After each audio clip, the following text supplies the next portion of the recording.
પણ એ પુણ્ય ન હોય, એ પન્યા હોય. યશ મળે, પૈસા મળે, એ બધી પુણ્ય કથાઓ કહેવાય. આ પુણ્ય કથા છે. કારણ કઈ કથા પુણ્ય છે?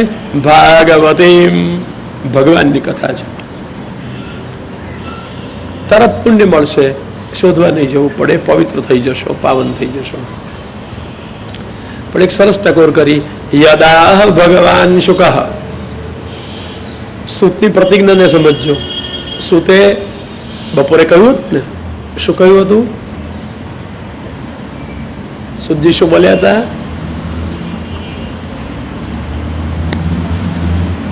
ભોજન કર્યું છે સારું.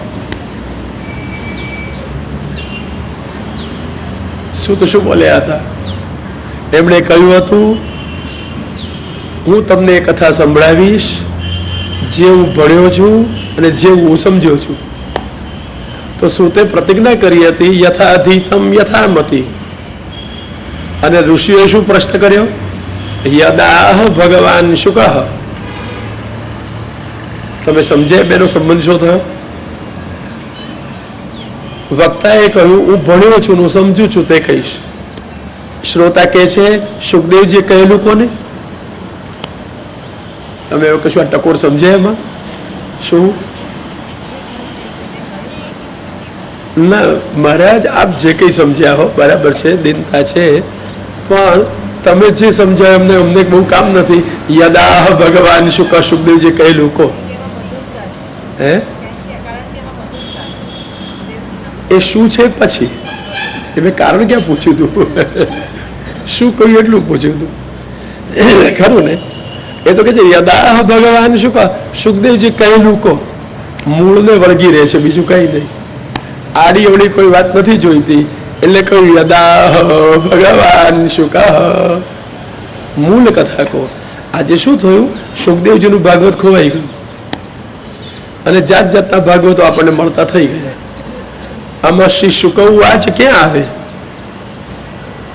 સમજાઈ વાત? હવે સૌએ પોતાના કહેવાતા ભાગવતોમાં ભળતી વાતો વણી લીધી, પોતપોતાની રીતે અર્થઘટનો કરવા જતા સારી ખોટી બધી વાત છોડી દો. પણ એમાં સુખદેવજીનું ભાગવત તો જેટલે અંશે ભળતી વાતો આવે એટલે અંશે મૂળ વાત નીકળી જાય કે રે? સમજાય છે? જેટલે અંશે તમે ઉદાહરણો કહો, ગાયન કરો, મનોરંજન કરો, એટલી ક્ષણમાં મૂળ ભાગવત તો ઓછું થતું જ જાય ને. સાચું કહો? મને તો એ જ આશ્ચર્ય થાય કે હું બોલ કરતો તો મને કહેવાનો વખત પૂરો રહેતો નથી, ઘટતું જાય. અને પછી બોલવામાં હરિની કૃપા તો એવી થઈ જાય કે ઘડિયાળ ઘડિયાળ બધું હોય તો પણ ઠેકાણે રહે.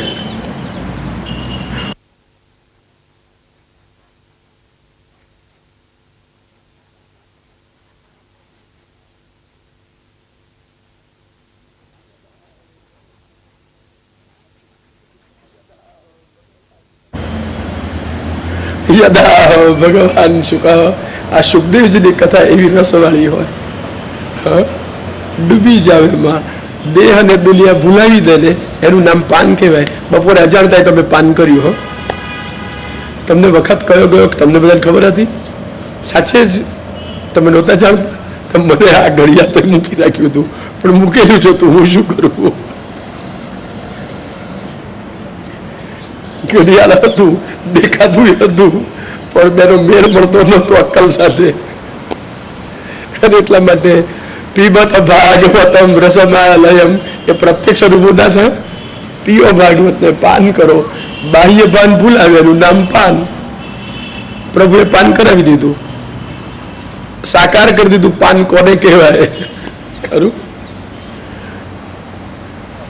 યદા ભગવાન શુકઃ.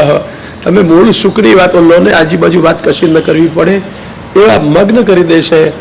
પણ માણવાની ક્ષમતા જોઈએ એટલું જ. તો મગ્ન કરી દેશે પ્રેમમાં, રસમાં. અને એટલા માટે કહ્યું યદા ભગવાન શુકઃ.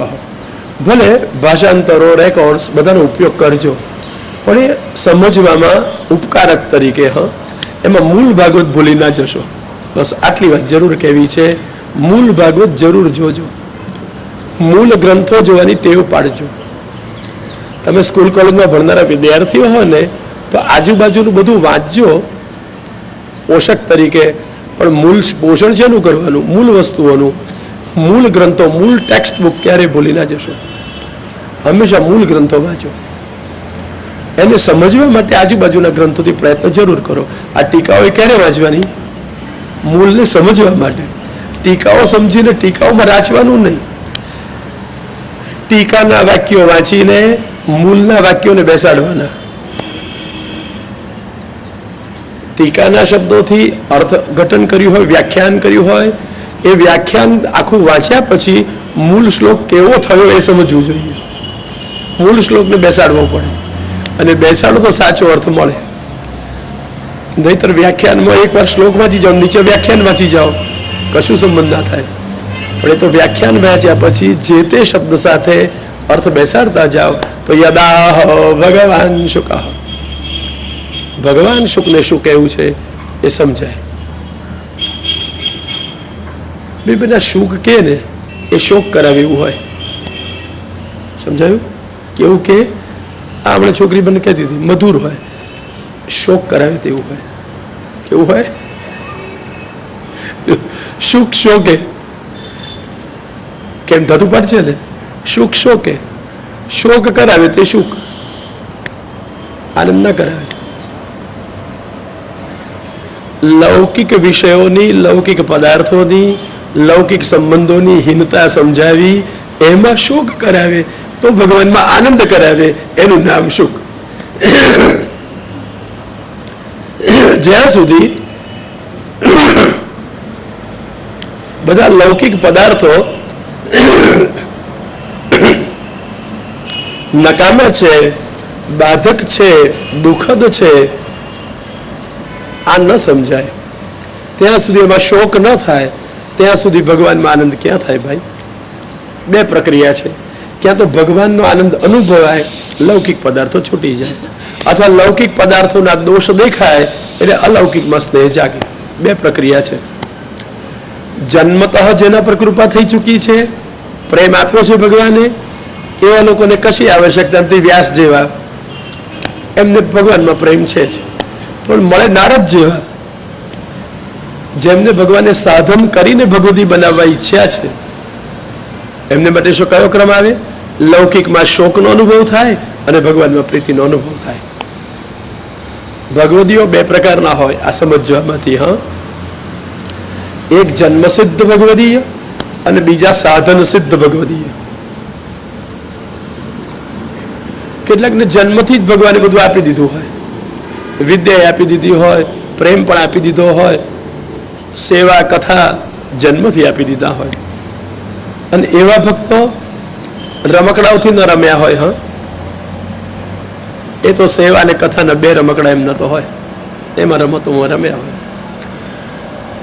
પરીક્ષિતને પૂજ્યો, બાલ ક્રીડને કઈ ક્રીડન, ઉદ્ધવજીને પૂજ્યો. કૃષ્ણ ક્રીડામ યા આદદે. પરીક્ષિતજી રમકડે નથી રમ્યા, રાજાના દીકરા છે, સોનાનો ઘૂઘરો નથી ખખડાવ્યો. હા, પરીક્ષિતજી બાલ્યાવસ્થાથી જ કૃષ્ણની સેવા અને કૃષ્ણની કથાની રમત રમ્યા છે. જન્મસિદ્ધ ભગવદી છે. ભલે ગર્ભમાં ભગવાને દર્શન આપ્યું છે, પણ એથી વિશેષ તત્વ અસર એ થઈ રમકડા બદલાઈ ગયા. છોકરાઓને રમકડા આપો ને તો સાચવીને આપજો, અસરો એના મન પર થશે. લાલજી લાવી આપજો તો રમે, ભલે રમવા ના હોય, અસર થશે. પણ ચિત્ર વિચિત્ર રમકડા ચિત્ર વિચિત્ર મનોવૃત્તિ ઉભી કરી આપશે. હા, આજના જમાનામાં મળે છે ને ઘણા. ઉદ્ધવજીને પૂછજો, એ ક્યારેય રમકડાથી નથી. રાજમંત્રી છે તોય એ શું રમતા હતા? બાલ ક્રીડને કઈ ક્રીડન, કૃષ્ણ ક્રીડામ આદદે. રમકડાથી રમે તો પણ કૃષ્ણ મારા રાજા છે, હું એમનો મંત્રી છું, એવું જ રમતા હતા. ચાલો હું કથા કરું છું, તમે બેસી જાઓ, સાંભળો. હું સેવા કરું છું, તમને પ્રસાદ આપું. કોણ રમતું હતું? આ જન્મસિદ્ધ ભગવદીય.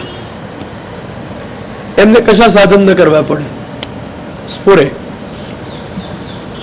એમને ભણવા કદાચ ન જવું પડે, સ્ફુરવા માંડે. અને ભગવાનને પસંદ પડી જાય તો ભગવાન ઉદ્ધવજીને બેસાડીને કથા સંભળાવે. તમને ખાનગી વાત કહું, કોઈને કહી નહીં દેવાની. હા, ભગવાન જબરજસ્ત પક્ષપાતી પણ છે અને એનું જ નામ પુષ્ટિ. કેટલા બધા પક્ષપાતી બતાવો. ઉદ્ધવજીનો અધિકાર ઉત્તમ નથી, એ રાજસ છે. 11મા સ્કંદમાં એને બ્રહ્મવાદ સંભળાવ્યો, સાયુજ્ય મોક્ષની કથા આપી. અને પેલો નિમિ રાજા સાત્વિક છે, ઉદ્ધવજીથી ઉત્તમ, એને બ્રહ્મભાવ સંભળાવ્યું, સામાન્ય કોટીની વાત. સાચે સાથ તો નિમિને બ્રહ્મવાદ અપાય અને રાજસ ઉદ્ધવજીને આ બ્રહ્મભાવની કથા થાય. પણ બ્રહ્મભાવ કરાવતું જ્ઞાન નિમિને આપ્યું અને ઉદ્ધવજી એને બ્રહ્મવાદ આપ્યો, સાયુજ્ય મોક્ષ દેતું જ્ઞાન આપ્યું. શા માટે આ પક્ષપાત કર્યો? હે, અમારી મરજી, અમને ગમી ગયા ઉદ્ધવજી, બસ અમે આપી દીધું. એમને શું થઈ ગયું? તમને કોઈ પૂછવાનું નહીં, અમારી મરજી. એનું નામ કૃપા. અધિકારથી પણ અધિક ભગવાન આપી દે ઈચ્છે તો. જો વ્યક્તિને અધિકારથી અધિક ક્યારેક આપી દીધું હોય તો પચવું અઘરું છે. હા, એ તો ઉદ્ધવજીને પચાવવાનું સામર્થ્ય પણ આપ્યું, નહીં તો અધિકારથી અધિક પચે નહીં. અહો બકીયમ સ્તનકાલકોટમ જીગાંસયાપા યયદપ્યસાદ્વી લેભે ગતિંદા ત્રુચિતાં તતોન્યમ કાં વા દયાલું શરણં વ્રજેમ.